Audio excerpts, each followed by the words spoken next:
Hello दोस्तों, welcome back to Commerce Academy. Today we are starting a very important and relevant chapter which is called Accounting for Goods and Service Taxes.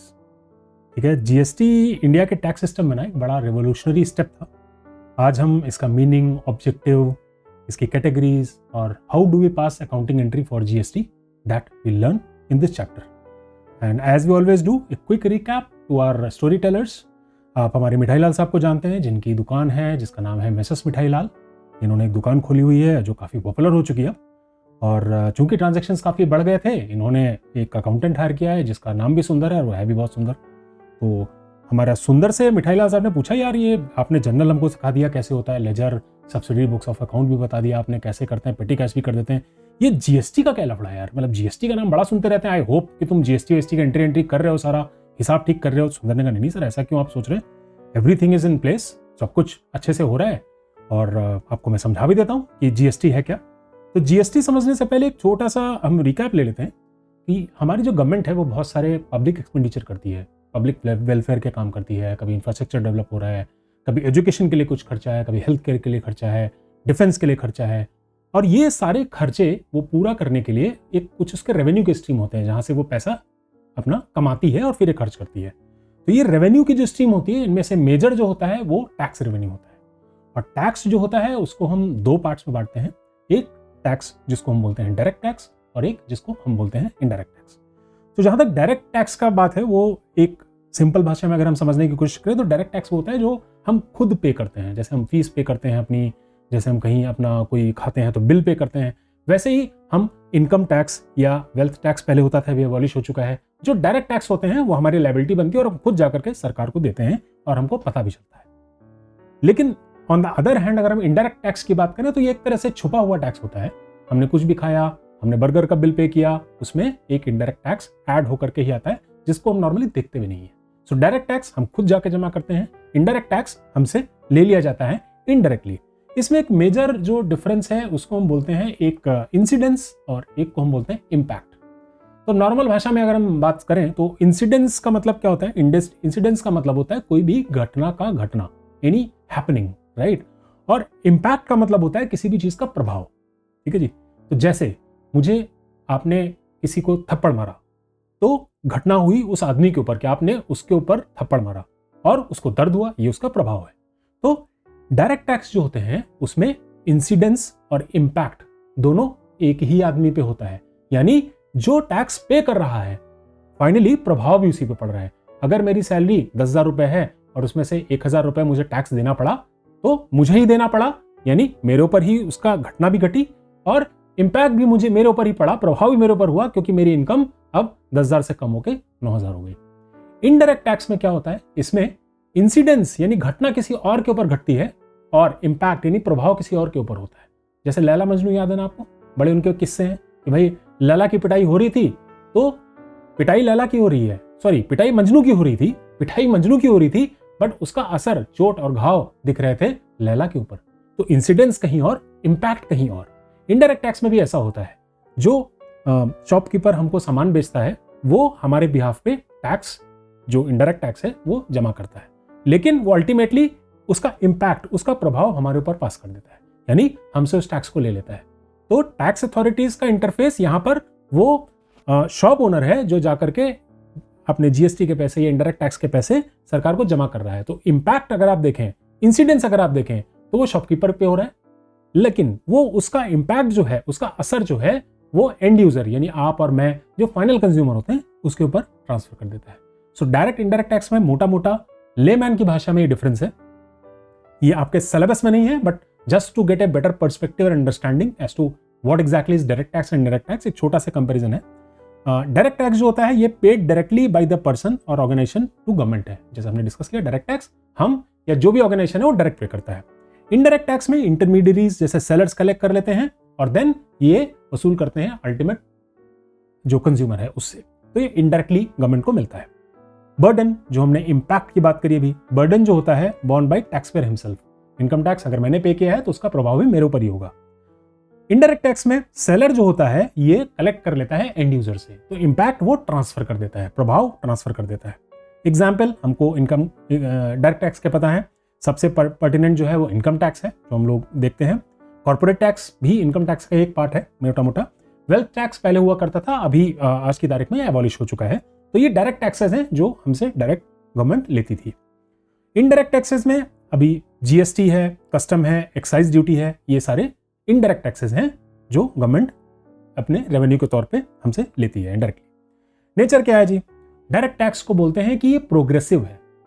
जैसे आपको पता होगा जो income tax या direct tax होता है ना, ये जिस तरीके से आपकी इनकम बढ़ती है इसका रेट ऑफ टैक्स भी बढ़ता रहता है। जैसे एक सर्टेन आपकी इनकम होगी, वहां पे मान लेते हैं कि 1 लाख तक आपको या 2 लाख तक आपको मान लीजिए 10% देना है। बट जैसे ही आपकी 2 लाख से ऊपर तनख्वाह हो जाएगी, 2 लाख से ऊपर इनकम हो जाएगी, तो मान लेते हैं 2 लाख से 5 लाख, उस पर 20% है। तो as your income grows your rate of tax also grows. So more you earn more you pay, that is why it is called progressive tax. While as in जो हमारा इनडायरेक्ट टैक्स होता है इसको रिग्रेसिव बोलते हैं। क्यों? क्योंकि आप चाहे महीने के 1000 रुपए कमाते हो, चाहे आप महीने के 1 करोड़ रुपए कमाते हो, अगर आप एक बर्गर दुकान पे जाकर के लेते हो और खाते हो, तो अगर उस पर 5% जीएसटी है तो वो आपको 1 करोड़ वाले को भी 5% ही देना पड़ेगा, 1000 वाले को भी 5% देना पड़ेगा। तो irrespective of whether you are rich or poor, whether you are earning more or less, you have to pay same rate of tax. This is why it is called regressive tax.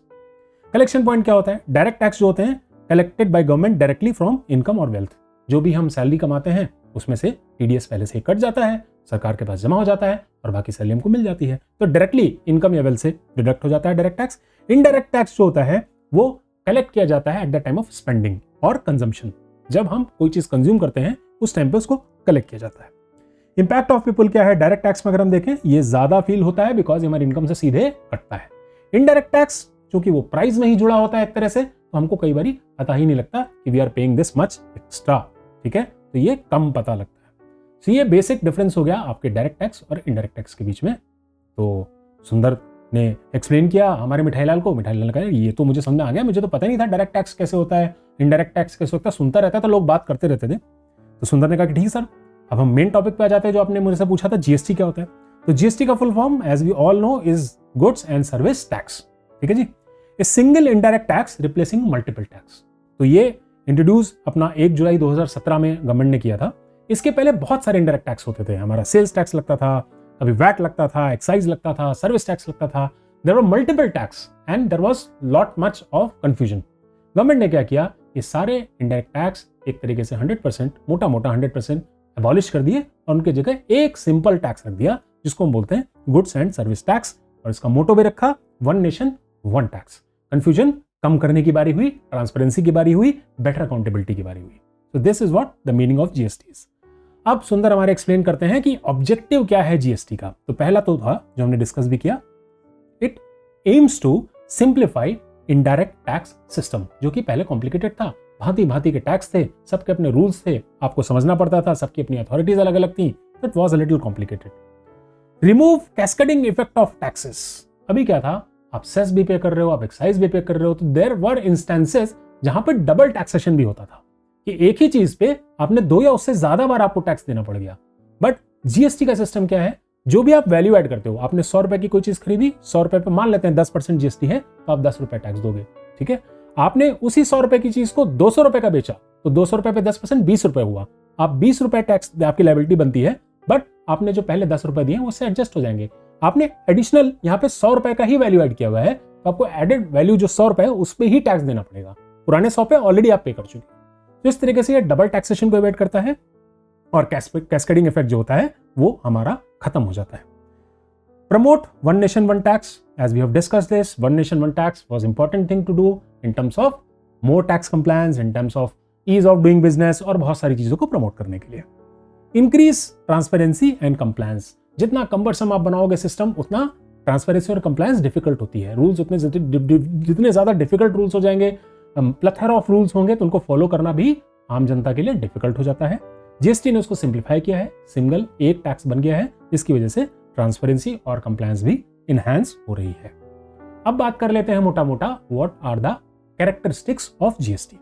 सो पहला important point है कि unlike sales tax पहले अलग होता था, service tax अलग होता था। अब पहले की बात नहीं करते हैं, आप लोग कंफ्यूज हो गए, इसी की बात करते हैं। जीएसटी हमारी गुड्स और सर्विसेज दोनों को कवर करता है, यानी हम कोई भी सामान खरीदते या बेचते हैं या हम कोई भी सर्विस किसी से अवेल करते हैं, उस पे दोनों ही हमारे जीएसटी के एम्बिट में आते हैं।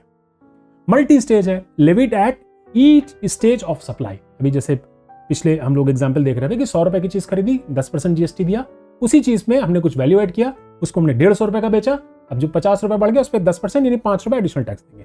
हर स्टेज जितना जितना वैल्यू एड करते रहते हैं हम लोग, उतना उतना हम एडिशनल टैक्स पे करते रहते हैं इन फॉर्म ऑफ जीएसटी। ये डेस्टिनेशन बेस्ड टैक्स है। फाइनल जो इसका कलेक्शन होता है वो at the point of consumption होता है। जो भी आदमी वो गुड्स या सर्विस को फाइनली कंज्यूम या अवेल कर रहा है, वो अल्टीमेटली पूरे जीएसटी का ब्लंट जो है उसको बेयर करना पड़ता है। He has to pay, that is included in his price. Dual system है, levied by both centre and state. पहले इस चीज का भी बहुत प्रॉब्लम था, सेंटर स्टेट के बीच में, स्टेट के बीच में क्लैरिटी नहीं थी। अब ये आने की वजह से सेंटर और स्टेट के बीच में भी कलेक्शन को लेकर के, रूल्स को लेकर के काफी ट्रांसपेरेंसी हो गई है। चीजें ब्लैक एंड व्हाइट हैं, चीजें बहुत क्लियर है। ठीक है जी। कैटेगरीज ऑफ जीएसटी हम देख लेते हैं, क्या क्या मेन पार्ट्स होते हैं जीएसटी के। तो पहला जो जीएसटी का पार्ट है उसको हम बोलते हैं central goods and service tax, जिसको हम शॉर्ट में बोलते हैं सीजीएसटी। ये सेंट्रल का पार्ट होता है, सेंट्रल गवर्नमेंट का।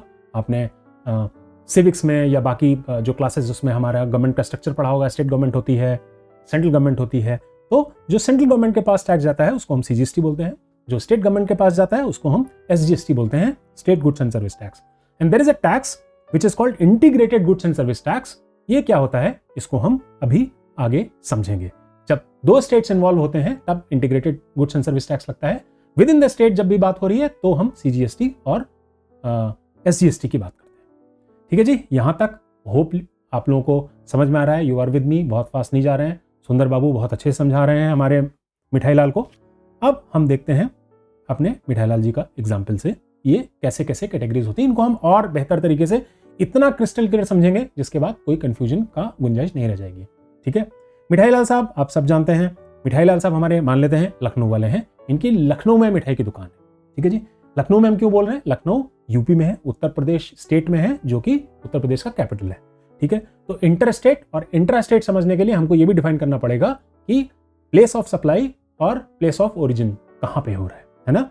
तो ये हमारे मिठाई लाल साहब की बात हो रही है, इनकी जो दुकान है लखनऊ वाले, ये सामान खरीदेंगे बेचेंगे और हम इससे समझने की कोशिश करेंगे। सुंदर हमको समझाएंगे कि आईजीएसटी, सीजीएसटी और एसजीएसटी कैसे एप्लीकेबल होता है। पहला एग्जाम्पल आप जानते हैं, ये तो सीधे ऋतिक से सामान खरीदते हैं। तो मान लेते हैं कि ये ऋतिक जो है इन्होंने पटना में, पटना कहाँ है भाई?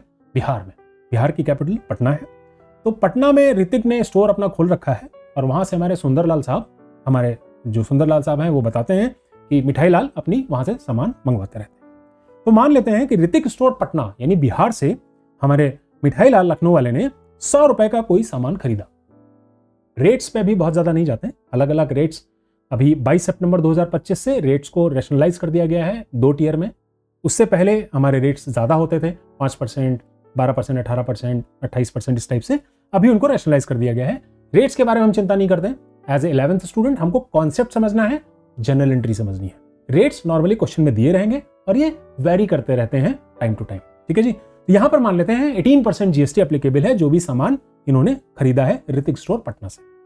क्लियर है? तो अब देखो, ये है जब दो स्टेट्स के बीच में परचेज एंड सेल हो रही है कि सेलर कहीं और है, परचेजर कहीं और है, तो इसको हम बोलते हैं इंटर स्टेट, यानी दो स्टेट्स के बीच में। तो जब दो स्टेट्स के बीच की बात होती है तब यहां पे क्या करती है? सेंट्रल गवर्नमेंट आ जाती है और वो अप्लाई कर देती है इंटीग्रेटेड जीएसटी, जिसको हम शॉर्ट में बोलते हैं आईजीएसटी। तो यहां पर पूरा 18% जो भी एप्लीकेबल टैक्स है, पूरा का पूरा टैक्स सेंट्रल गवर्नमेंट वसूल कर लेगी इन फॉर्म ऑफ आईजीएसटी। और बाद में जो एक्चुअली जहां परचेजर जिस स्टेट में रहता है उस स्टेट के साथ में उस आईजीएसटी का सर्टेन पार्ट वो बाद में शेयर करेगी। क्लियर है? जब इंटर स्टेट बात होती है यानी दो स्टेट, परचेजर किसी दूसरे स्टेट में है, सेलर किसी दूसरे स्टेट में है, तब आईजीएसटी एप्लीकेबल होता है। Remember this, IGST becomes applicable, जो सेंट्रल गवर्नमेंट पहले ले लेती है फुल रेट पे और उसके बाद में जिस स्टेट में कंजम्पशन हो रहा होता है, यहां पर जैसे यूपी में कंजम्पशन हो रहा है तो यूपी गवर्नमेंट के साथ में इसका एक पार्ट शेयर करेगी। This is what IGST is. ठीक है जी। अब मान लेते हैं ऋतिक बाबू धीमे धीमे देखा इनके साथ, मिठाई लाल के साथ बड़ी दोस्ती होगी, उनका इतनी दूर से हमको कार्टरेज वगैरह ज्यादा पड़ता है और थोड़ा मिल भी लिया करेंगे, मिठाई जलेबी लेबी खा लिया करेंगे। तो उन्होंने कहा कि बगल वाले शहर में कानपुर में जाकर के, लखनऊ के बगल में शहर है कानपुर, वहां पे गए और वहां पे इन्होंने अपना स्टोर खोल दिया। अब ये यूपी की ही बात होगी। अब हमारा बायर भी यूपी में है मिठाईलाल, और सप्लायर भी ऋतिक स्टोर कानपुर में, दोनों यूपी में है। अब इनके बीच जो खरीद फरोख्त होगी उसको हम बोलेंगे इंट्रा स्टेट। वो था inter state, this is intra state, with in state. अब जब विद इन स्टेट बात होती है कि हमारा वहीं बायर भी, हमारा सेलर भी वहीं है, तो यहां क्या करते हैं, सेंट्रल गवर्नमेंट कहती है भाई पहले से डिसाइड कर लो, आधा आधा बांट लो, ठीक है।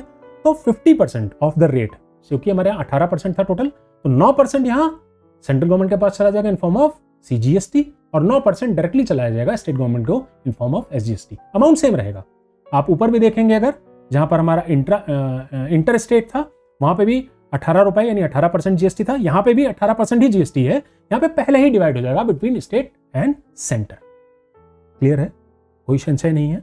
अब देखो, अब यहाँ पर दोनों चीजें हमने देख ली, इंटर स्टेट और इंटर स्टेट में किस तरीके से वहां पर IGST है, यहाँ पे CGST और SGST है, ठीक है। अब यही सामान ये हमारे जो मिठाईलाल हैं ये बेच रहे हैं। बेचने में भी दो कंडीशन हो सकती है, भाई बड़ी दुकान हो गई है इनकी, पॉपुलर हो गए हैं, विद इन स्टेट भी लोग खरीदते हैं और कई बार बाहर से भी ऑर्डर आते हैं। जैसे शाहरुख मान लेते हैं, ये रहते हैं इंदौर में। इंदौर कहाँ है? मध्य प्रदेश में। It is a different state from UP, right.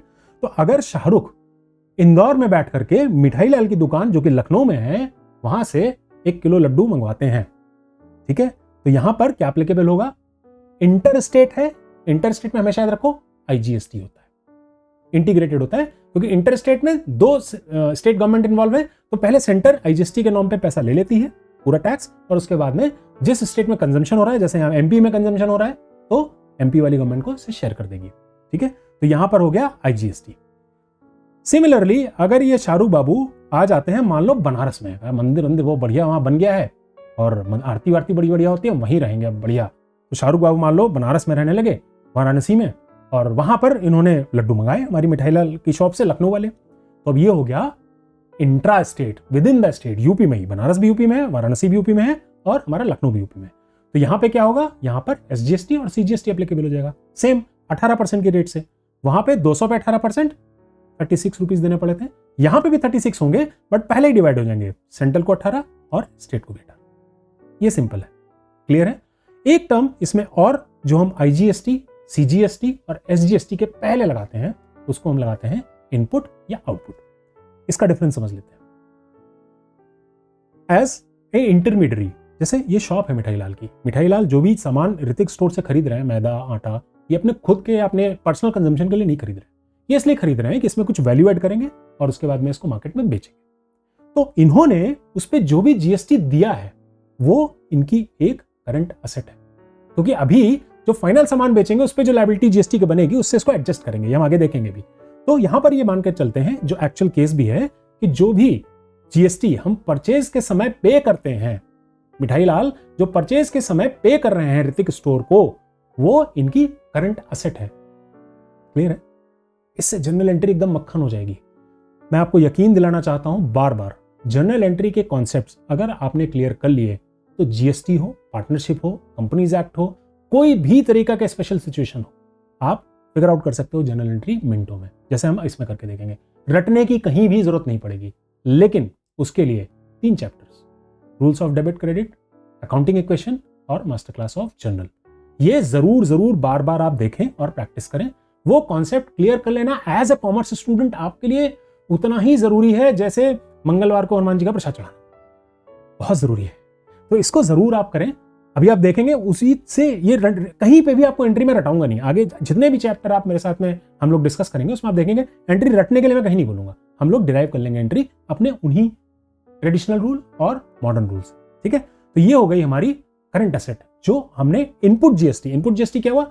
जो हम पे करते हैं, while we purchase we pay GST, that is input GST. On the other hand, when we sell उस टाइम पे हमारी आउटपुट GST होती है, because this is the liability that we have to pay to the government, right? And we collect it from the ultimate, buyer or consumer. हमने लड्डू शाहरुख को बेचे 200 रुपए के, उसमें 36 रुपीज GST कलेक्ट की, that will deposit or submit it with the government. Now this is our current liability because ये government को हमको पैसे देने हैं।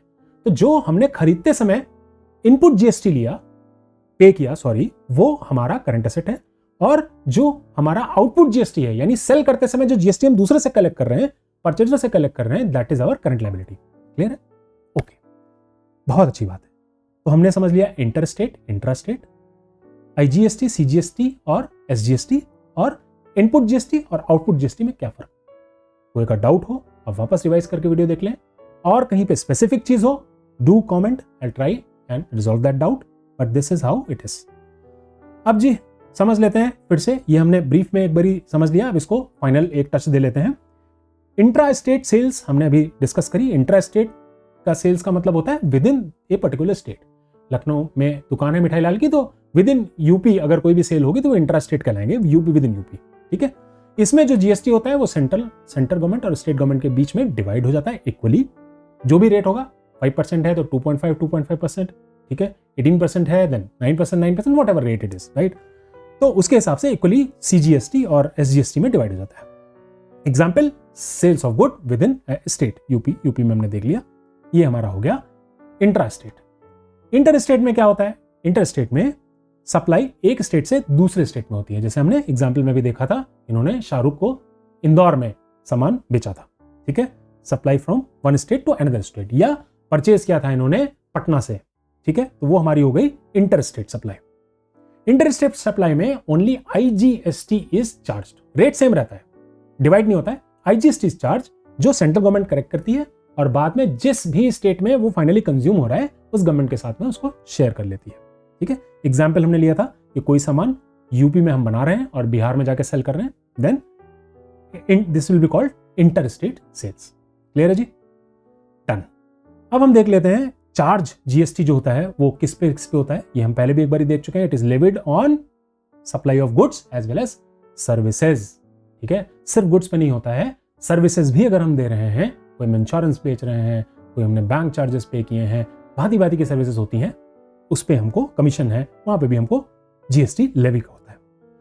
चार्ज एट प्रेस्क्राइब रेट, ठीक है, जैसे हमने बात करी थी अभी तक, जब ये 2017 में आया था 2017 में, तब से 5%, 12%, 18% एंड 28% की 4 अलग अलग स्लैब्स होती थी, जिसमें अलग अलग गुड्स एंड सर्विसेज को रखा गया था। बट अभी रिसेंटली सितंबर 22, 2025 में इसको वापस चेंज कर दिया गया है, और जो पहले 4 स्लैब्स थी उनको कम करके 2 स्लैब्स में कर दिया गया है, 5% एंड 18%, और कुछ अल्ट्रा लग्जरी गुड्स पे 40% रखा गया है। ठीक है जी, तो ये डिफरेंट रेट्स पे होती हैं, और किस प्राइस पे लगती हैं? Net of discount. जैसे 100 रुपए की चीज है, उस पर आप 10 रुपए ट्रेड डिस्काउंट दे रहे हैं, कैश डिस्काउंट दे रहे हैं, कुछ बिल मान लेते हैं। डिस्काउंट के बाद अगर वो फाइनल प्राइस उसका 90 रुपीज है, तो टैक्स जो लगेगा, GST जो लगेगा, वो फाइनल 90 रुपीज वाले प्राइस पे, ना कि 100 रुपीज ओरिजिनल लिस्ट प्राइस पे। तो जो फाइनल नेट प्राइस आता है, हमेशा GST उसके ऊपर लगाया जाता है। ठीक है, कुछ एग्जम्पशंस भी होते हैं, कुछ एग्जम्पशंस होते हैं जिन पे GST नहीं लगती है, जैसे कुछ एसेंशियल गुड्स होती हैं, कुछ एजुकेशनल सर्विसेज हैं, हेल्थ केयर इंश्योरेंस है, इस टाइप की कुछ चीजें हैं जो GST के दायरे से बाहर रखी हुई हैं। ठीक है जी, आप समझ लेते हैं अकाउंटिंग एंट्री, जो आपको बहुत मजा आता है। और अकाउंटिंग एंट्री अगेन, जैसे मैंने आपसे प्रॉमिस किया था, मैं आपको रटवाऊंगा नहीं, आप खुद देखोगे, you will be able to derive all the accounting entries. और एक बार आप ऐसे डिराइव करने लगोगे ना, आपको मस्त समझ में भी आने लगेगा, और आपको ईज होने लगेंगी चीजों को। अकाउंटिंग ब्लैक बॉक्स नहीं लगेगा, आपको मजा आने लगेगा। ठीक है, तो ठीक है, ये हमने एक देखा था ग्राफ, जहां पर हमको पता था कि भाई हमने ऋतिक से सामान खरीदा हुआ है, इंट्रास्टेट, इंटरस्टेट एंड सेल भी किया था। तो यही 4 हम देख लेते हैं, इसमें किस तरह से एंट्री होंगी। So will first move to जो हमने इंटरस्टेट परचेज की थी ऋतिक बाबू से। तो यहां पे देखिए क्या हो रहा है। यहां पर नॉर्मल जब हम परचेज करते हैं तो क्या करते हैं? परचेज अकाउंट डेबिट होता है, ठीक है, असेट है हमारी, गुड्स बढ़ रहे हैं, असेट है हमारी, या हम ट्रेडिशनल डेफिनेशन के हिसाब से जाएंगे तो नॉमिनल अकाउंट है हमारा, परचेज खर्चा है हमारा, तो दोनों को हम डेबिट करते हैं। नॉर्मल क्या करते हैं? परचेज को हम डेबिट करते हैं टू, अगर हमने कैश पे कर दिया है तो टू कैश, अगर हमने चेक्स के थ्रू किया है टू बैंक, और अगर हमने क्रेडिट पे लिया है तो उस बंदे का नाम आ जाएगा जिससे हमने खरीदा है, वो हमारा क्रेडिटर हो जाता है।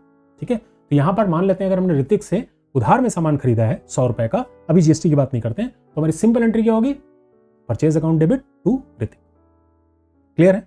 अब यहां पर एक खर्चा और ऐड हो गया, एक खर्चा और ऐड हो गया परचेज के साथ, वो क्या है? GST, उसको भी हम डेबिट कर देंगे। खर्चा तो डेबिट ही करते हैं। दूसरा हमने बात की थी जो हमारा इनपुट GST है, किसी भी टाइप का, IGST हो, CGST हो, ये जितने भी इनपुट GST है, ये हमारी होती है करंट असेट्स।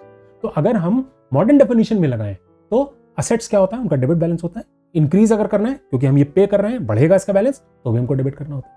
यानी हमको परचेज को डेबिट करना है और हमको GST को भी डेबिट कर देना है। और फाइनल अमाउंट, चूंकि हमको तो नेट अमाउंट ही पे करना होता है, 100 रुपए की चीज 5 रुपए जीएसटी लगा, या यहाँ पे 18 रुपए जीएसटी लगा, हम पे तो पूरे 118 रुपीज करेंगे ना, या नहीं पे करेंगे तो हमारी देनदारी जो होगी, जो क्रेडिटर हमारा हो जाएगा, वो तो 118 से हो जाएगा।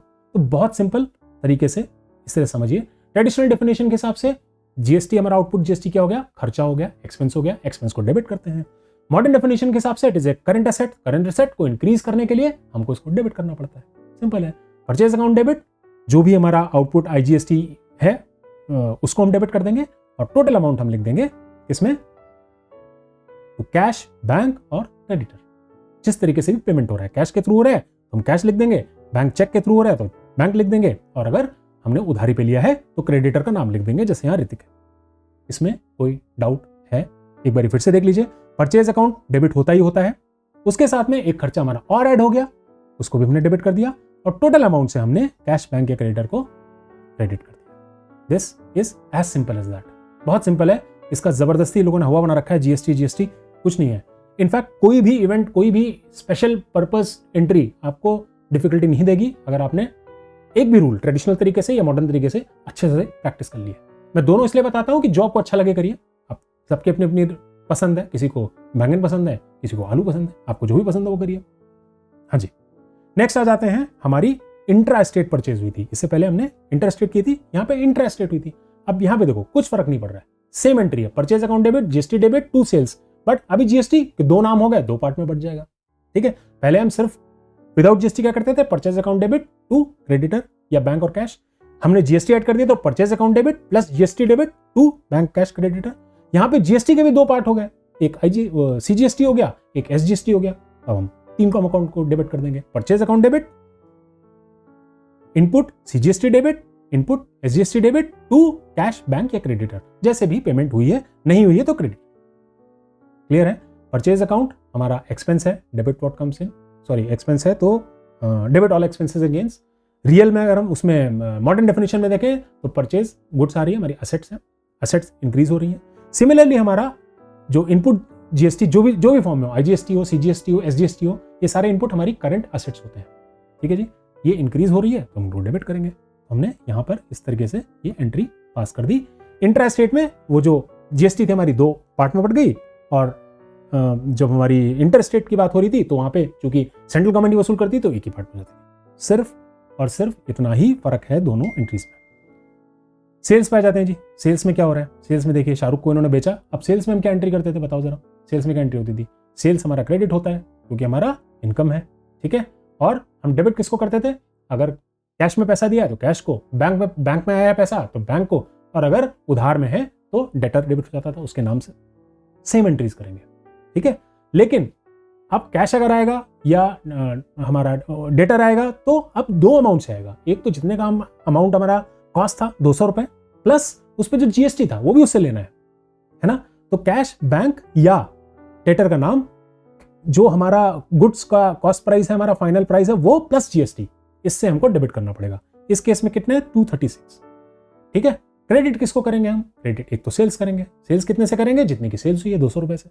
हाँ जी, बाकी अमाउंट हम क्या क्रेडिट करेंगे बताओ जी? करंट लायबिलिटी क्या होती है? क्रेडिट बैलेंस होता है, उसको इंक्रीज कर रहे हैं, क्रेडिट कर देंगे, एज सिंपल एज दैट। ठीक है, एंट्री हो गई हमारी कैश, बैंक या debtor amount debit to sales to output GST. अब ये एक सिंपल सी जो एंट्री होती है दो अकाउंट वाली, उसको एक कंपाउंड एंट्री बना देते हैं जीएसटी ऐड करके, दैट्स इट। ठीक है, जीएसटी हमेशा आपका सेल्स के साथ या परचेज के साथ चिपका हुआ रहेगा। परचेज डेबिट है, जीएसटी भी डेबिट होगा, सेल्स क्रेडिट है, जीएसटी भी क्रेडिट होगा। क्रेडिट में आउटपुट हो जाता है, वहां पर input, as simple as that. ठीक है जी। सिमिलरली अब हम देख लेते हैं जो हमारी इंट्रा स्टेट सेल्स हुई थी।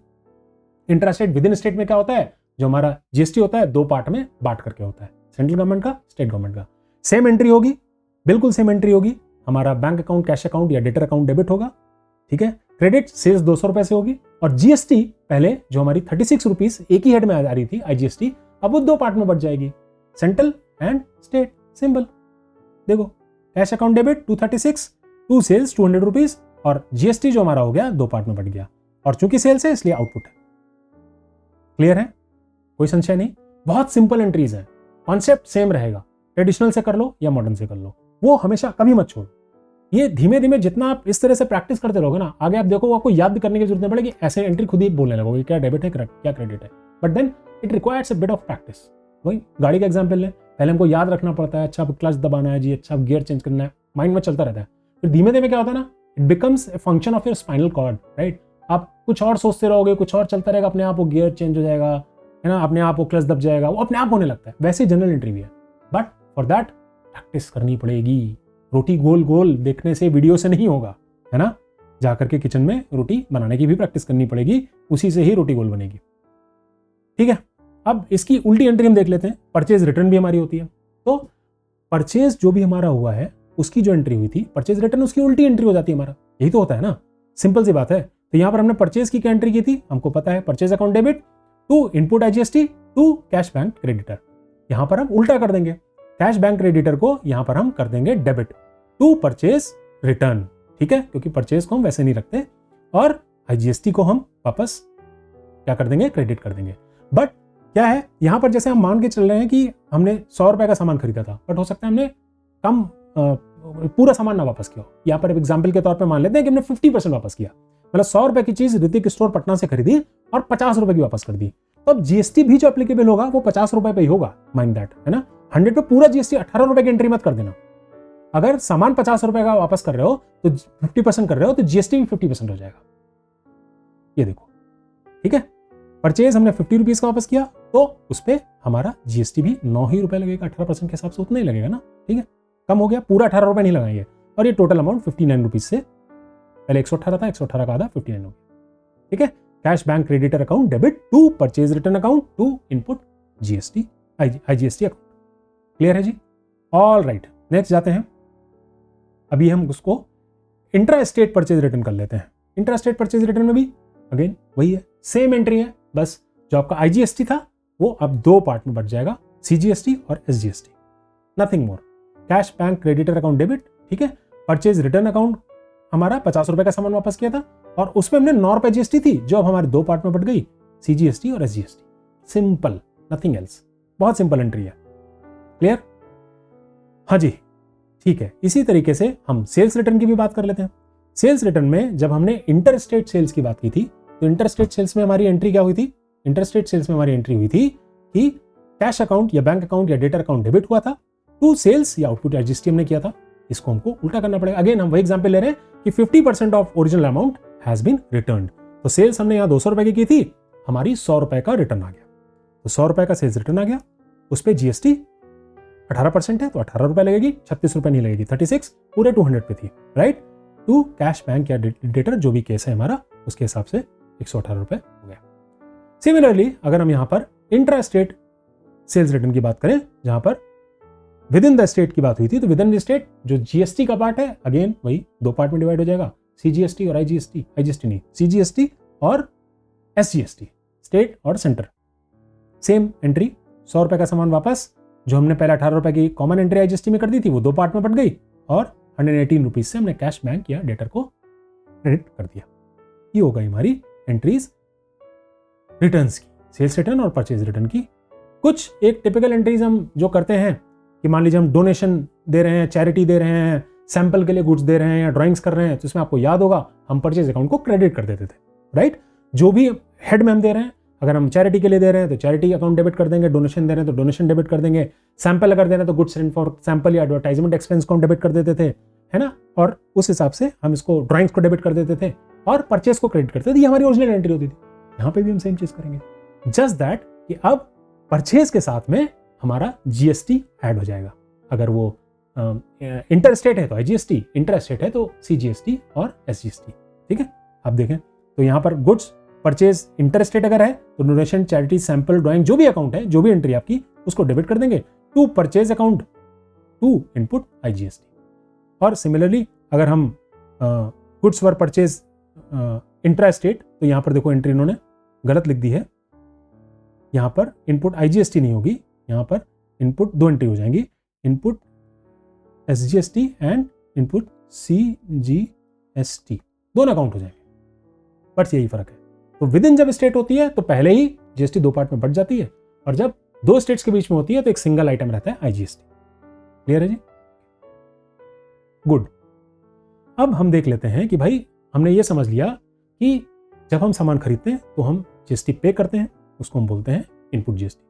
और जब हम सामान बेचते हैं then we collect GST from customer and then it has to be deposited by us to government. But हमने ये भी देखा कि जो फाइनल लायबिलिटी हमारी है, जो हमने कस्टमर से अपने कलेक्ट की, 200 रुपए का सामान बेचा और उस पर 36 रुपीज जीएसटी कलेक्ट की, तो अब मेरे को 36 रुपीज गवर्नमेंट के पास जमा करने हैं। लेकिन मैं पूरे 36 रुपीज नहीं जमा करूंगा। क्यों? क्योंकि जब मैं परचेज कर रहा था तो 100 रुपए के सामान पे मैंने 18 रुपए जीएसटी, इनपुट जीएसटी ऑलरेडी पे की हुई है, तो मैं 36 माइनस 18 ही अमाउंट फाइनली गवर्नमेंट के पास में जमा करूँ। इसको बोलते हैं सेट ऑफ करना। तो आउटपुट जीएसटी यानी जो हमारी करंट लायबिलिटी है उसको हम पहले एडजस्ट कर लेते हैं हमारी इनपुट जीएसटी से, जो कि हमारी करंट एसेट्स है। उसके बाद अगर हमें कोई लायबिलिटी बचती है तो वो अमाउंट हम जाकर के गवर्नमेंट के पास में जमा करते हैं। अब इसमें सेट ऑफ का रूल्स है। 3 जो अलग अलग जीएसटी हमने पढ़े, एक हमारा इनपुट आईजीएसटी।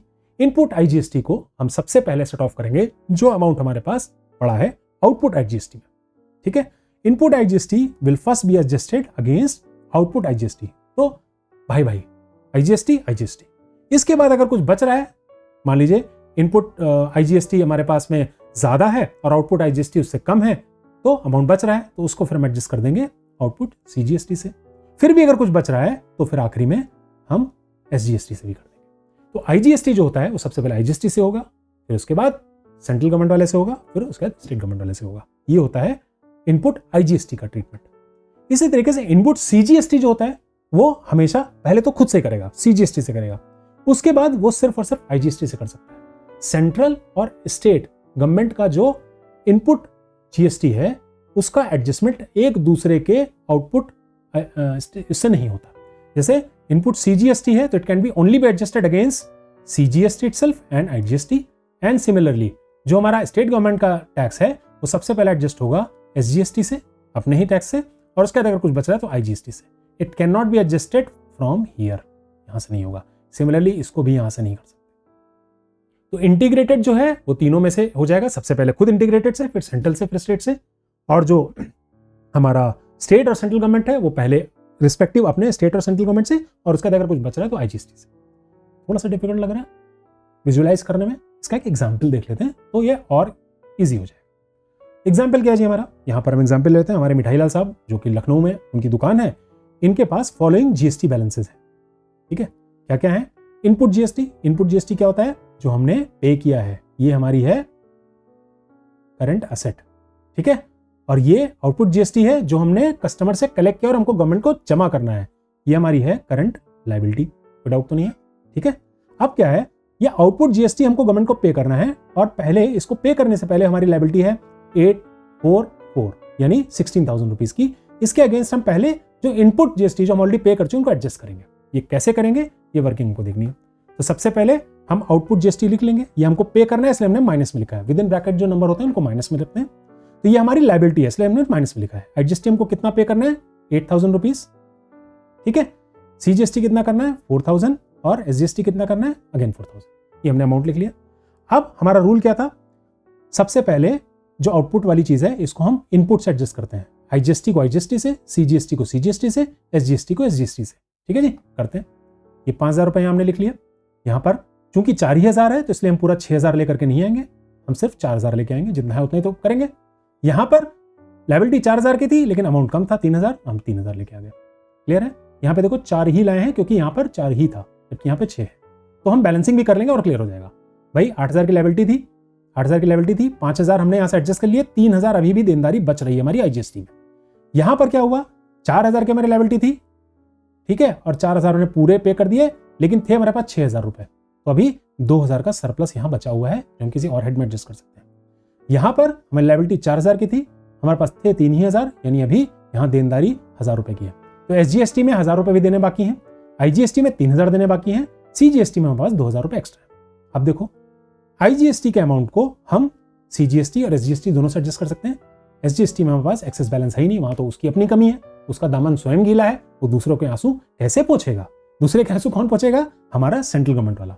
ठीक है, तो ये वाला रुपया यहाँ पर एडजस्ट हो जाएगा। 3,000 में से 2,000 एडजस्ट हो गया और यहाँ पर कुछ नहीं बचा। अब यहाँ पर तो कुछ हो ही नहीं सकता, ऑलरेडी शॉर्टफॉल है। तो फाइनल बैलेंस क्या बचा हमारा? नेट हमको आईजीएसटी पे करना है 2,000 रुपीज, ये हमको नहीं पे करना है क्योंकि सारा एडजस्ट हो गया, और एसजीएसटी पे करना है 1,000 रुपीज। क्लियर है? कोई डाउट तो नहीं? लो उसी सीक्वेंस में है जिस सीक्वेंस में हमने पहले बात की। इसकी जर्नल एंट्री भी देख लेते हैं। जर्नल एंट्री बहुत आसान है, जिसको जिससे एडजस्ट कर रहे हैं उससे उसकी एंट्री पास हो जाएगी। आपको याद है ना, हमारी जो भी इनपुट जीएसटी होती है किसी भी नाम की हो, इनपुट हमारी करंट एसेट है, डेबिट बैलेंस है उसका, उसको अगर कम करना है तो क्रेडिट करना है। सिमिलरली जो भी मेरे आउटपुट जीएसटी किसी भी नाम से हो, आईजीएसटी, सीजीएसटी या एसजीएसटी, आउटपुट अगर है तो करंट लायबिलिटी है, उसको कम करना है तो उसको डेबिट करना पड़ेगा। ठीक है, एंट्रीज अब हम देखना शुरू करते हैं। तो पहली हमने क्या किया भाई, आउटपुट जो हमारा ये था जीएसटी को एडजस्ट किया हमने इनपुट जीएसटी से आईजीएसटी वाले को। तो हमने आउटपुट जीएसटी हमारा कितना था, 7000 हम एडजस्ट कर पाए, टोटल 8000 था, बट हमने 5000 किससे एडजस्ट किया, इनपुट जीएसटी से, आईजीएसटी से एडजस्ट कर लिया, और 2000 हमने यहां से एडजस्ट किया था, which was what, your CGST. ठीक है, तो 2000 हमने यहां से एडजस्ट कर लिया। तो ये दोनों इनपुट हमारे असेट थे, इनको हम एडजस्ट कर रहे हैं, निगेट कर रहे हैं, इसलिए हमने इसको क्रेडिट कर दिया। आउटपुट आईजीएसटी हमारा लायबिलिटी था, लायबिलिटी हम कम कर रहे हैं, सेट ऑफ कर रहे हैं, इसलिए हमने उसको डेबिट कर दिया। ठीक है, इसकी अलग अलग एंट्री बना सकते हो, output IGST debit to input IGST 5000, then again एक एंट्री लिख सकते हो, output IGST debit to input CGST 2000। यहां पे मैंने कंबाइन करके एक साथ कर दिया। ठीक है, आप क्या करेंगे, सीजीएसटी को सीजीएसटी से एडजस्ट करेंगे, output CGST 4000 to input CGST 4000, nil हो गया हमारा, ये वाली एंट्री होगी। इसी तरीके से इसकी भी एंट्री हम करेंगे। इसमें हम क्या करेंगे, इसमें हम आउटपुट एसजीएसटी को 3000 रुपए 3000 से करेंगे, इनपुट एसजीएसटी से हमने एडजस्ट कर दिया। क्लियर है? ठीक है, एक बार फिर से ये एंट्रीज देख लेना आप लोग, डिफिकल्ट नहीं है। जो हमारे करंट एसेट्स थी वो हम निगेट जब करेंगे तो हमको उसको क्रेडिट करना पड़ेगा, जो हमारी करंट लायबिलिटीज उनको निगेट करने के लिए उसको हमको डेबिट करना पड़ेगा। एडजस्ट हो गया। एक मजेदार चीज, जस्ट फॉर योर मजे के लिए, इन एंट्रीज को कंबाइन कर सकते हैं क्या?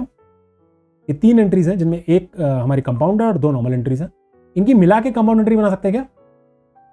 कुछ ऐसा? जी, सारे डेबिट्स एक साथ, क्रेडिट एक साथ, ये भी एंट्री ठीक है। ठीक है, जस्ट टू शो यू कि हम इसकी कंपाउंड एंट्री किस तरह से भी पास कर सकते हैं। It is not very difficult. ठीक है, जस्ट थोड़ा सा नेक्स्ट लेवल है।